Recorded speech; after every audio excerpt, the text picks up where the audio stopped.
जय हिंद जय भारत दोस्तों। तो कैसे हैं आप लोग? आई होप कि आप लोग बहुत अच्छे होंगे, मैं भी अच्छा हूं और आपका एग्जाम का तैयारी तो बहुत ही जोर शोर से चल रहा होगा। तो आज फिर मैं आपको मैट्रिक परीक्षा 2023 में मोस्ट इम्पोर्टेंट आने वाला वो क्वेश्चन आपको बताने आ गया हूं, जो कि वीडियो बिना स्किप किए हुए शुरू से अंत तक देखिएगा। बहुत मजा आने वाला है और बहुत ही अच्छा से आपको समझ में आएगा। और ये सब क्वेश्चन को आप अच्छे से देख के कॉपी कलम लेके बैठिए और उस पर नोट कर लीजिए। क्वेश्चन क्या है?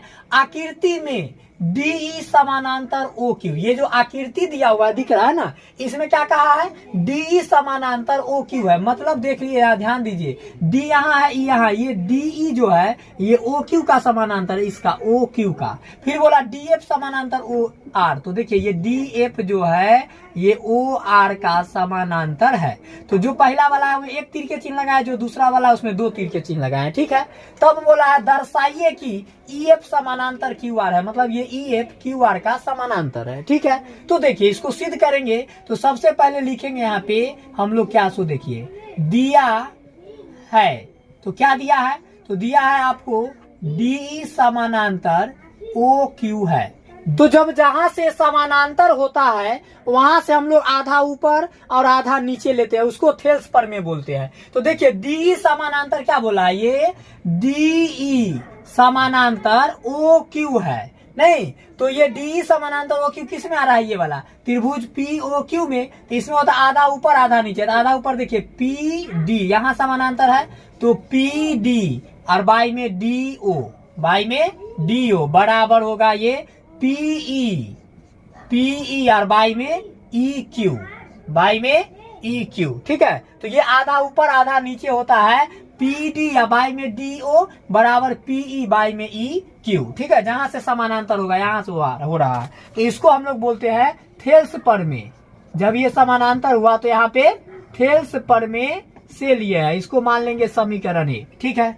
अब लिखेंगे तथा अगला जो दिया हुआ है वो DF समानांतर OR। तो ये किस में है?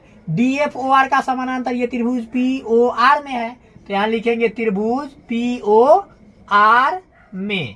तो इसमें जब लीजिएगा तो क्या होगा? आधा ऊपर PD बाई में DO, PD बाई में DO बराबर PF बाई में FR। होगा कि नहीं होगा जी? PF बाई में FR ये हो जाएगा आपको। ये भी थेल्स प्रमेय से होगा। तो ये थेल्स प्रमेय से, इसको भैया हम लोग लिखेंगे समीकरण 2। क्लियर है? अब ध्यान देना है, जो सर समीकरण 1 और समीकरण 2 में LHS देखिए सेम है, PD बाई DO। तो जब LHS वाला सेम है तो RHS वाला को क्या कर देंगे? बराबर हम लोग कर देंगे। यहाँ लिखेंगे समीकरण 1 एवं 2 से। LHS सेम है तो RHS ले लीजिए PE बाई में EQ, इसका RHS PF और बाई में FR। अब देखिए PE बाई में EQ, PE या बाई में EQ आधा ऊपर आधा नीचे, इधर PF बाई में FR आधा ऊपर आधा नीचे। तो ये कब होता है? आधा ऊपर बाई आधा नीचे बराबर आधा ऊपर बाई आधा नीचे। जब ये वाला लाइन इसके पैरेलल होगा, मतलब EF समानांतर किसका होगा? QR का। तो यहाँ बोलेंगे इसीलिए EF जो है वह समानांतर है QR का। क्या चीज से? तो ये थेल्स प्रमेय के विलोम से। जब समानांतर सिद्ध हम लोग करेंगे तो ये होगा थेल्स प्रमेय के विलोम से, थेल्स प्रमेय के विलोम से। और भैया आपको यही प्रूव्ड करना था, यही सत्यापित हो गया।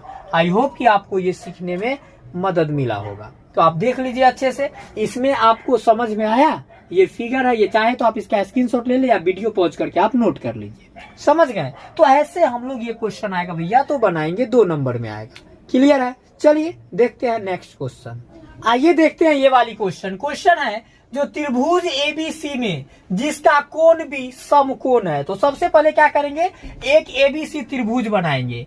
ध्यान से यहाँ समझिएगा आप लोग, त्रिभुज ABC कहा तो एक ABC त्रिभुज बनाइए। बना दिए। समकोण त्रिभुज कहा तो एक कोण 90 डिग्री ना, जिसका कोण भी समकोण है, मतलब हम समझ गए ये वाला 90 होगा। तो यहाँ मान लीजिए A नाम दे देते हैं और यहाँ C दे देते हैं। क्लियर है? अब क्या बोला? जिसमें AB बराबर 24, AB ये हो गया भैया 24 cm और BC 7, मतलब नीचे वाला BC हो गया 7 cm। तब बोला निम्नलिखित का मान निकालिए, साइन ए कॉस ए, दूसरा है साइन सी कॉस सी। तो इसके लिए सबसे पहले आपको जो AC का मान नहीं पता है ये हम लोग निकालेंगे। तो यहाँ सॉल्व में हम लोग कैसे लिखेंगे, तो लिखेंगे यहाँ त्रिभुज ABC में। तो त्रिभुज ABC में यहाँ लंब आधार मालूम है, कर्ण मालूम करना होगा। तो कर्ण के लिए आपको लिखना होगा यहाँ पे पाइथागोरस प्रमेय से। आप जानते हैं पाइथागोरस प्रमेय क्या होता है भैया, कर्ण का स्क्वायर बराबर है लंब का स्क्वायर जोड़ आधार का स्क्वायर। अब कर्ण कौन होगा, 90 डिग्री के सामने वाला हमेशा कर्ण कहलाता है, मतलब AC का स्क्वायर। लंब हो गया आपको ये 24 का स्क्वायर, और जोड़ आधार हो गया आपको नीचे वाला 7 का स्क्वायर। अब AC स्क्वायर बराबर 24 से ये 576, 7 का स्क्वायर हुआ 49। तो AC बराबर ये जोड़िए 9 6 15, 7 4 11 1 12, 5 1 6 स्क्वायर हटाइएगा तो डायरेक्ट रूट चढ़ा दे। तो AC बराबर 6 से 25 का वर्गमूल कितना होता है, 25 होता है। मतलब ये आ गया भैया आपको 25 cm कर्ण आ गया। ठीक है, अब चलिए बात करते हैं क्वेश्चन नंबर फर्स्ट का। बोला है आपको साइन ए और कोस ए का मान निकालने के लिए, यही ना बोला है। तो साइन ए बराबर क्या होता है, फॉर्मूला लिख देता हूं, आप लोग को ध्यान में नहीं होगा, लंब बटा कर्ण, और कोस ए होता है आधार बटा कर्ण। आप लोगों को एक बात पता होगा, जो थीटा होता है उसके जो सामने वाला भुजा होता है वो हमेशा लंब कहलाता है। जो थीटा होता है उसके सामने वाला भुजा जो है हमेशा लंब कहलाता है। ठीक है, और 90 डिग्री के सामने वाला कर्ण और शेष बचा हुआ आधार। तो थीटा क्या दिया, साइन थीटा, थीटा के यहाँ पर ए है, तो ए तो भैया यहाँ है, तो ये ए के सामने वाला भुजा लंब ये कहलाएगा 7। साइन ए के सामने वाला ये लंब होगा, तो यहाँ लंब हो गया 7। अब बाई में कर्ण, तो कर्ण ये 25, 90 के सामने वाला 7 बटा 25 आंसर। अब कॉस ए आधार बटा कर्ण, तो सामने वाला ए है थीटा, सामने वाला तो लंब हुआ, आई कर्ण तो बचा हुआ यही ना आधार हुआ, मतलब 24 हो गया आपको आधार और कर्ण हो गया आपको 25, और यही भैया हो गया आंसर। क्लियर है। क्वेश्चन नंबर 2 में देखिए, अब दूसरा आपको पूछा है साइन सी और कॉस सी। तो साइन सी को होगा क्या होगा, साइन ये लंब बटा कर्ण, तो ये भी लंब बटा कर्ण नहीं होगा, लेकिन थीटा के जगह पर क्या है सी। तो थीटा कहाँ है, सी यहाँ है, तो सी थीटा जब ये होगा तो इसके सामने वाला ये लंब कहलाएगा। मतलब लंब हो गया 24 और कर्ण तो 25 ही होगा। कर्ण 90 के सामने वाला होता है, कर्ण चेंज नहीं होता, याद रखिएगा। कॉस सी क्या होता है, आधार बटा कर्ण, तो सी थीटा के साथ लंब ये आधार होगा 7 और कर्ण हो जाएगा ये 25, मतलब 7 बटा 25, और यही हो गया आंसर। आया समझ में। तो आई होप कि दोस्तों आपको बहुत बढ़िया से ये समझ में आया होगा। तो ये दोनों क्वेश्चन बहुत ही लाजवाब मस्त है, आपके एग्जाम के लिए बहुत ही महत्वपूर्ण है। इसे अच्छे से आप चाहे तो इसको स्क्रीनशॉट ले लीजिए या कॉपी पे वीडियो पॉज करके नोट कर लीजिए। कर लिए?